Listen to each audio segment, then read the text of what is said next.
সুনামগঞ্জের হাওর অঞ্চলে আকস্মিক জলাবদ্ধতা ও ভাঙা বাঁধের কারণে হাজার হাজার একর জমির ব্যুরো ধান পানিতে তলিয়ে গেছে। এতে প্রায় ২০০ কোটি টাকার ধানের ক্ষতি হয়েছে।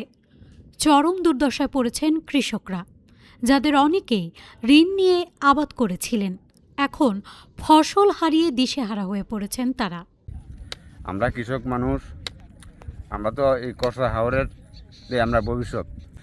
আমরা কসরা হাওরের ডুবে গেছে ধান, একমাত্র ১০০% আমাদের ৯০% তলিয়ে আসছে, মনে 10% ধান উঠছে।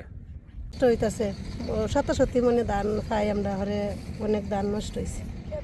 এই যে বৃষ্টি, মেঘ বৃষ্টি বেশি দিতেছে, কাটাও রয়েছে আর অনেক ক্ষেত্রে রয়েছে ধান।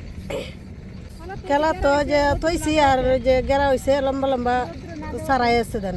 ধান বৃষ্টির জলে অতিরিক্ত বৃষ্টি, তারপর রোদ নেই একদিনও, ওখানে ধান লালন যায় না, যা করেছে গেরাইছে সব ধান, বাড়িতে একটা ধান গেছে না।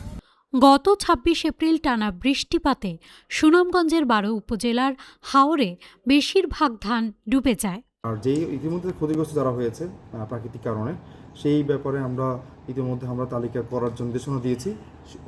খুব শীঘ্রই একটা চিঠি আসবে দুর্যোগ ও ত্রাণ মন্ত্রণালয় থেকে, তার বেসিসে আমরা অফিসিয়ালি চিঠি দিব।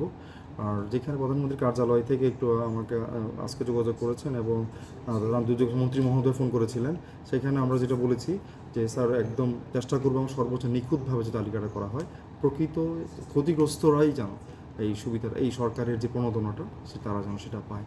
আমরা ইতিমধ্যে ত্রাণের চাহিদা অতিরিক্ত চাহিদা পাঠিয়েছি আগামী 3 মাসের জন্য, যেটি মাননীয় প্রধানমন্ত্রীর কার্যালয় এবং ত্রাণ দুর্যোগ মন্ত্রণালয়, ক্যাবিনেটও তারাও এই বিষয়ে খবর নিচ্ছে।